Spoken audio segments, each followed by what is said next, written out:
السلام عليكم ورحمة الله وبركاته. شفنا في الأيام اللي فاتت حالات كتيرة جدا لجوازات مش بتكتمل، وأغلب التقارير اللي طلعت في الموضوع ده قالت إن الحالات دي بتكون بسبب عدم اتفاق الزوجين، وإن أغلب الحالات دي بتكون جوازات قايمة في الأساس على أسس خاطئة. إحنا النهاردة بقى جايين نتكلم عن إيه هي الأسس اللي عليها تختار شريك حياتك. طب هل الموضوع ده يقع تحت بند الباحثين، بما اننا يعني قناة علمية بتهتم بالبحث والعلم بشتى انواعه؟ احب اقولك ان كل اللي هنتكلم عنه النهاردة ده قائم في الاساس على العلم بشتى انواعه. وكمل الفيديو وهتتأكد بنفسك. ويلا بينا بقى نشوف الغرفة بتاعتنا النهاردة، واللي تعتبر من اكثر غرف القصر بتاعنا حيوية، هتودينا فين. غرفة شريك الحياة في القصر مقسمة من الداخل لمنطقتين أساسيتين، وفي كل منطقة في عدة أمور فرعية بمجموع 8 مناطق فرعية. وتعالى نشوف التقسيمة دي عشان نفهم الموضوع بشكل أفضل. تقسيمة المنطقتين الأساسيتين عندنا هما الناحية الدينية والناحية العلمية. وقبل ما نكمل حابين نقول إننا مش فقهاء في الدين ولا حاجة، ولكن اللي هنقوله ده هو كلام الفقهاء بعد ما بحثنا في كلامهم عن الموضوع ده، واللي فيها هنتكلم في 4 مناطق فرعية. هو قول الرسول صلى الله عليه وسلم عن اختيار الزوج، وقول الرسول عن اختيار الزوجة، وقوله عن مستلزمات الزواج، وماذا فعل النبي عند زواج خير نساء أهل الجنة الزهراء بنت محمد صلى الله عليه وسلم. والناحية العلمية بقى متقسمة عندنا ل4 مناطق برضو. أولا تعريف الحب من الناحية العلمية وأهميته في اختيار الشريك، وهل هو كافي فعلا للاختيار ولا لأ، ولازم نحطه في عين الاعتبار مع حاجات تانية ولا ممكن الاكتفاء بيه. وثانيا الاختيار من الناحية الفكرية. وثالثا من الناحية التعليمية، ودي هنقول فيها ليه جوازات كتير اتفشكلت بسبب اختلاف المستوى التعليمي، ومحدش يتسرع ويفكر اننا هنقلل من شأن احد الوظائف او المهن او الشهادات عموما. لو كملت هتلاقي انه العكس تماما. واخيرا بقى هنقول رأينا الشخصي كباحثين بعد اللي استنتجناه من كل ده. فتعالوا بينا بقى ندخل الغرفة ونشوف ايه اللي هنشوفه جوه.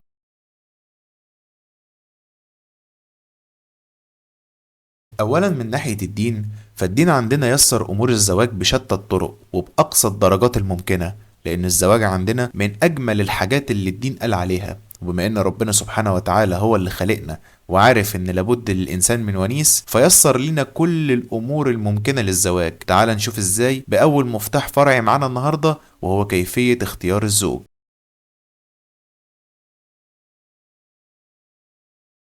جاء عن أبي هريرة رضي الله عنه وأرضاه أن النبي صلى الله عليه وسلم قال: إذا أتاكم من ترضون دينه وخلقه فزوجوه، إلا تفعلوا تكن فتنة في الأرض وفساد عريض. صدق رسول الله صلى الله عليه وسلم. ولو انت بقى شايف ان ده كان وقتها، فكمل معانا وهتعرف بالأدلة العلمية وبالمنطق ان الكلام ده هو عين الصواب. اما تعرف يعني ايه حب، وتعرف انه مش كفاية لإتمام الزواج، وده هتعرفه في المفتاح الجاي.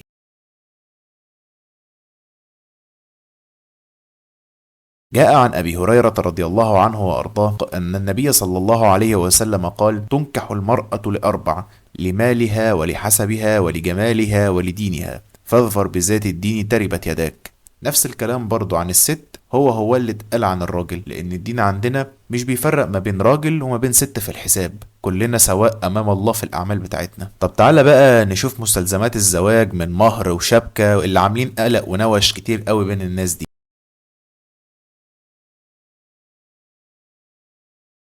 في الأساس عندنا في الدين إن الأمور بسيطة جدا ومش مكلفة زي ما قلنا، لأن ربنا يسر وما عصرش علينا الموضوع ده. بس الأول كده حابب أصحح معلومة كانت خاطئة عندي أنا شخصيا في يوم من الأيام، وهو المؤخر والمهر. في الشرع عندنا المؤخر ده هو جزء من المهر أنا ما قدرتش أدفعه. بمعنى يعني أنا جيت أتقدم لبنتك، قلت لي أنا عاوز 100,000 جنيه مهر، وانا معايا 80، قلت لي هاتهم وهنكتب الباقي مؤخر. وده حكمه في الشرع عندنا انه دين واجب السداد في حالة توفر القيمة، ولو الزوج مات ومؤخر الزوجة لسه ما اندفعش لازم انه يندفع لها قبل ما يتم توزيع الميراث. طبعا ده مش بيحصل دلوقتي، ونتمنى انه يتعدل علشان نبقى ماشيين صح. نرجع بقى لموضوعنا. حتة الشبكة دي بسيطة جدا جدا جدا لأبعد الحدود واللي مش هتتخيلها كمان. وتعال نشوف المثال اللي عندنا، وهو القصة المثبوتة في الصحيحين البخاري ومسلم، ان في ست جت للرسول صلى الله عليه وسلم وطلبت منه الزواج، والرسول وقتها ما كانش حابب انه يتجوزها. وكان في صحابي قاعد معاه وقال له انا ممكن اتجوزها. فقال له طب معاك ايه ليها؟ قال له مش معايا حاجة. قال له طب روح لاهلك وشوف عندهم اي حاجة قدمها لها. وراح ورجع وما لقاش حاجة برضه. قال له انظر ولو خاتما من حديد، يعني مفيش ابسط من كده اعتقد. اما بقى في حتة المهر دي، فالدين عندنا محددش مهر معين، وده لسبب مهم وهو اختلاف الطبقة الاجتماعية. بمعنى أصح يعني أنا ممكن ألم الليلة كلها ب70,000 جنيه، غيري مليونير ساكن في فيلا هيخلص ب1,000,000، غيري ملياردير ساكن في قصر هيجيب حاجات بملايين. عشان كده المهور مش متحدد لها قيمة، بس ما جاء به النبي صلى الله عليه وسلم هو قول أقلهن مهورا أكثرهن بركة. ده مش معناه ان اللي مهورهم غالية وحشين، لا، بس ده بيرفع شوية من شأن المتعسرين ماديا، وربنا بيبقى مبارك في الزواج ده، لان بالرغم من شدة الامر وصعوبة الحياة واللي مع التعسير بيتيسر الحرام، الا انك اخترت الحلال وتركت الحرام، عشان كده ربنا بيبارك فيه اكتر من العادي. تعال بقى نشوف في عجالة كده ملخص لقصة زواج السيدة الزهراء من علي بن ابي طالب.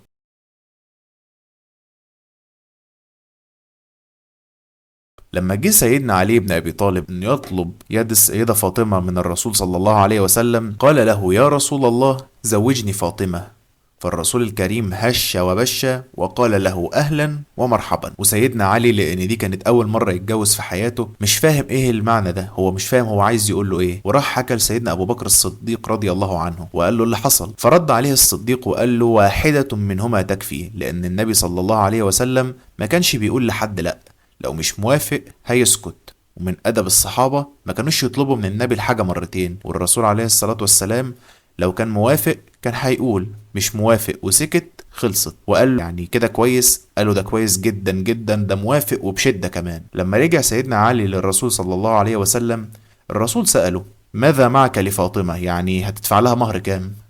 قال له: والذي بعثك بالحق نبيا لا أملك شيئا، أيش حاجة خالص. قال: وأين الدرع الذي أهديتك إياه في يوم كذا؟ فرد عليه وقال له: موجود، لا أفرط به ولو بملء الأرض ذهبا. تخيل أنت هدية جاية لك من النبي، طبعا عمرك ما هتفرط فيها. فقال له: هذا مهر فاطمة، اذهب واحضرها. واشتراها جالسهم الثالث في المجلس وهو عثمان بن عفان رضي الله عنه ب480 درهم. ووزع سيدنا النبي عليه الصلاة والسلام الفلوس دي على أم سلمة زوجته اللي كانت مسؤولة عن تجهيز عفش الزوجين، وبين السيدة عائشة اللي اشترت للزهراء ملابس الزواج اللي هي كانت هتتجوز بيها، اللي هي الهدوم يعني والطرح والأحذية الجديدة والملس اللي كان موجود وقتها وهو الزي الرسمي للستات أياميها. وأطلق بقى العنان لخيالك لما نعوز نجهز خير نساء أهل الجنة هنجيب لها ايه. بص يا سيدي، العفش بتاع السيدة الزهراء اللي جه في السيرة واللي بحثنا فيه ووصلنا له كان مجرد وسادة من الجلد محشوة بالليف، يعني مفيش بقى الحاجات العجيبة اللي بنشوفها اليومين دول، وحجر من الرحل اللي كنا بنشوفه في الأفلام والمسلسلات بتاعت زمان اللي بيحطوا فيه الغلة ويطحنوها، وحلس من جلد الماعز، وده اللي دلوقتي زي السجاد اللي بنفرشه ونقعد عليه. ادي يا سيدي خير نساء أهل الجنة وأهل الأرض، ادي عفشها وادي مهرها. يبقى السبب من الناحية الدينية هو اننا مش بنسمع الكلام ومش بناخد باللي الرسول قاله. ملحوظة صغيرة، كل اللي قلناه في المفتاح ده متاخد من علماء موثوق في كلامهم ومش اجتهاد مننا خالص. اجتهادنا الوحيد كان اننا نلاقي مصادر موثوق فيها نقدر اننا نتأكد ان الكلام ده صحيح 100%. تقدروا تدوروا ورانا وتشوفوا ان كان الكلام ده في اي شيء من الخطأ ولا لا. ودلوقتي بقى ننتقل للجزء الثاني وهو المفتاح الرئيسي رقم 2، وهو الناحية العلمية، واللي فيها هنتكلم بالعلم والمنطق زي ما اتكلمنا بالدين.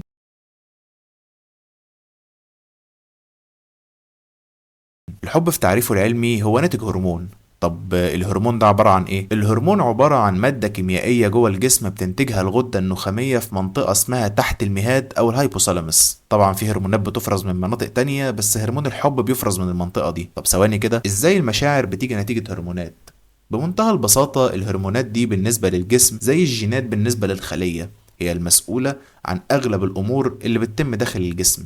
عندك يعني هرمونات مسؤولة عن معدل النمو، وهرمونات تانية مسؤولة عن نوع الجسم، هل هيبقى رفيع هل هيبقى تخين، وهرمونات تانية مسؤولة عن معدل الذكاء، وهرمونات تانية نقصها يسبب أمراض عقلية، وهرمونات تالتة اختفائها يسبب أمراض جسدية، وحاجات تانية كتير جدا. باختصار، الهرمون هو مادة بتفرز داخل الجسم لأداء مهمة معينة، ومهمة هرمون الحب ده بقى هو إنه بيفرز تلقائيا. وركز قوي على كلمة تلقائيا دي، يعني بدون مؤثرات، للشعور ببعض المشاعر، ان انت بتحس ان انت خلاص بقى بقيت بتفكر في الشخص ده كتير، وانك عايز تشوفه وعايز تعمل اي حاجة علشان تقابله، ومش همك اي حاجة، المهم انك تشوفه. وهو ده اللي مخلي العلماء لحد النهاردة مش عارفين كينونة الحب ده، يعني ما يعرفوش الهرمون ده بيفرز ليه اصلا. او بيفرز ازاي كمان. وكده جاوبنا على سؤال مهم جدا، وهو الانسان بيحب بعقله ولا بقلبه؟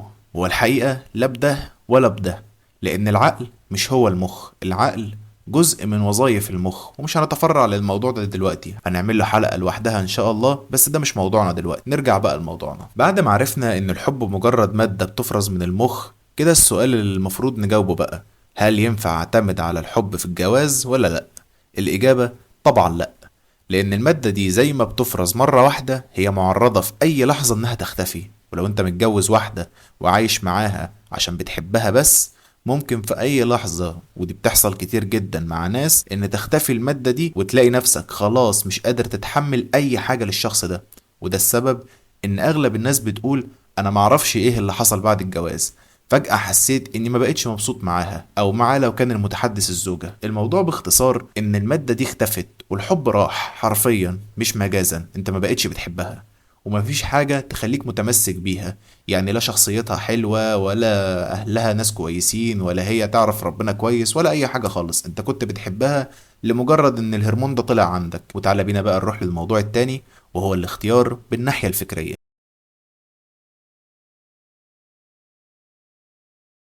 لابد من وجود توافق فكري بين الزوج والزوجة، بشرط ان التوافق ده ما يكونش تام ولا يكون متعارض تماما. لو مش فاهم، تعال اديك مثال صغير. الجواز يا صديقي زيه زي السفينة اللي وسط بحر الشمال اللي اتكلمنا عنه في فيديو القرصان لفاسور، البحر الهائج القوي اللي ممكن يقلب اي سفينة. فلازم يكون في طاقم السفينة دي ناس مميزين جدا، وربنا أراد سبحانه وتعالى إن السفينة دي يكون ليها قائدين.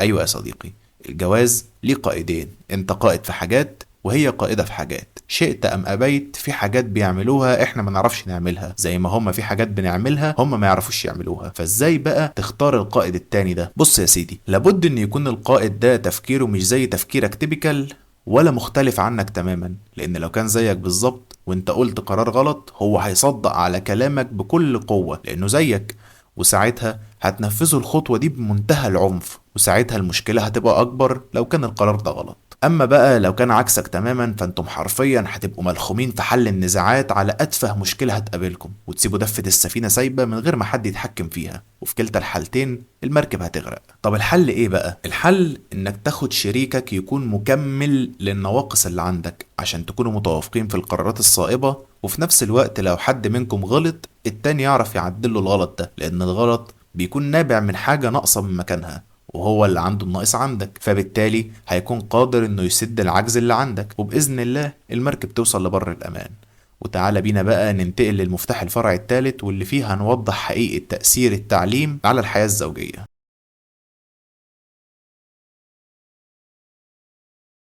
الحقيقة إننا هنا مش جايين نقلل من شأن حد، ولا من شأن جامعة ولا مدرسة ولا أي حد اجتهد وحصل على مؤهل تعليمي. إحنا هنا جايين نوضح سيكولوجية المرأة وسيكولوجية الرجل.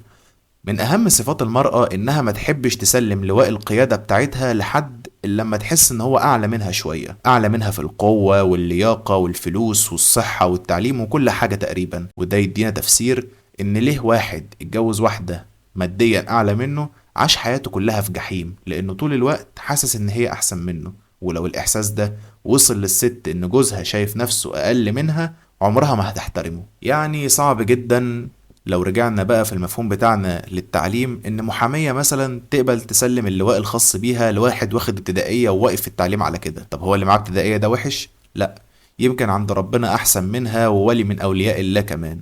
بس هي دي طبيعة سيكولوجية المرأة، واللي عكس الرجل تماما، اللي استحالة يقبل يعيش مع واحدة ست وهو حاسس انها اعلى منه. يمكن الحاجة الوحيدة اللي ممكن يقبل انها تكون اعلى منه فيها هي الشكل الظاهري، لان بطبيعتنا اصلا عارفين ان الست اكيد احلى من الراجل في الشكل، لكن غير كده استحالة يقبل ان هي تكون اعلى منه في اي حاجة، واللي يقبل هيعيش طول عمره في جحيم. فلو انت بقى حتى في كلية كبيرة، بلاش تحب زميلتك في الدفعة اللي بتجيب تقدير اعلى منك، لان هي نفسها مش هتكون مرتاحة معاك قوي. وطبق القاعدة دي على كل حاجة في الجواز وانت هترتاح. وتعالى بينا بقى نعرف رأينا الشخصي اللي استنتجناه من كل البحث ده.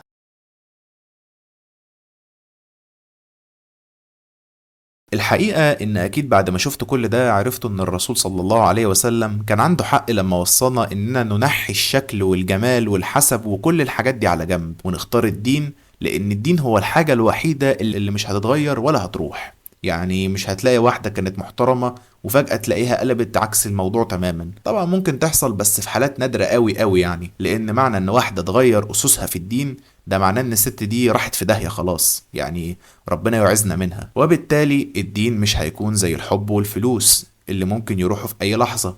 فانت هتفضل مرتبط بالشخص ده طول عمرك، لان هيفضل اللي انت حبيته فيه موجود ومش هيتغير. طيب اختار اللي احبها ولا اللي فيها كل المواصفات للزوجة الصالحة بس انا مش حاببها قوي؟ في رأيي الشخصي الاختيار بين الامرين دول بحب اوضحه بمثال صغير. لو اخترت بعقلك بس هتبقى زي الحديد اللي أصابه الصدأ، من بره محسوب على الحديد والمعادن في صلابتها وقوتها، ومن جوه هش وضعيف جدا لا يمكن الاعتماد عليك، وكل ده بسبب ضعفك وهوانك الناتج من عدم وجود حياة في قلبك. ولو طوعت قلبك بس هتبقى زيك زي البرعم النامي، مليان بالخضار والجمال والحياة، بس ضعيف جدا لدرجة ان اي شوية هوا قادرين ان هم يسووك بالارض.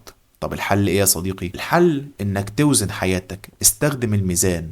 ساعتها هيبقى زيك زي النخلة اللي قادرة ان هي تقف في وش الريح وفي نفس الوقت من جواها مليانة بالحياة. اتمنى تكون الرسالة وصلت ونكون قدرنا نوصل لكم الموضوع ونغطيه من كل الزوايا، وربنا يبعدنا عن خراب البيوت والفراق بعد اللقاء والأخذ بعد العطاء. كده احنا عملنا اللي علينا وادينا لك كل المفاتيح الخاصة بالموضوع بتاع النهاردة. عليك بقى انك مش بس تضيف الموضوع ده لسلسلة مفاتيحك، لا، عليك كمان انك تطبق الموضوع ده في حياتك لو كنت عاوز ترتاح. ونشوفكم ان شاء الله في الفيديوهات الجاية، والسلام عليكم ورحمة الله وبركاته.